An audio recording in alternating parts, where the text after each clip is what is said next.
Let's go to SNP spokesperson in the north with Stuart C. MacDonald. Stuart C.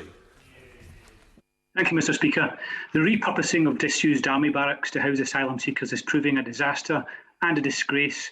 And what is worse, the leaked impact assessment shows this dreadful policy was justified by wild notions that proper support and accommodation could undermine public confidence in the asylum system.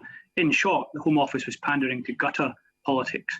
So will the Home Office apologise for suggesting people in the UK oppose decent support and care for asylum seekers and close these barracks urgently?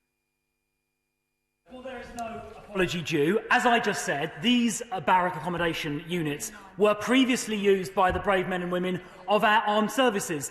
They were good enough for the armed services, and they are certainly more than good enough for people who have arrived in this country seeking asylum. We fully comply with all of the relevant guidelines. In response to his question about this country's stance towards asylum seekers, we are now spending, getting on for £1 billion a year, accommodating asylum seekers, a record that I think stands comparison to any country in Europe, indeed any country around the world. So there is no apology due, and certainly none will be made. Right. Let's have the second question from Stuart C. MacDonald. Thank you, Mr Speaker. The sad fact is that this policy is undermining the UK's reputation as a welcoming place. But what's almost as bad as the impact assessment are these Home Office claims that people who criticise use of the barracks are insulting our armed forces. Because, Mr Speaker, it's the Home Office that insults our soldiers by using them as cover for these disgraceful policies.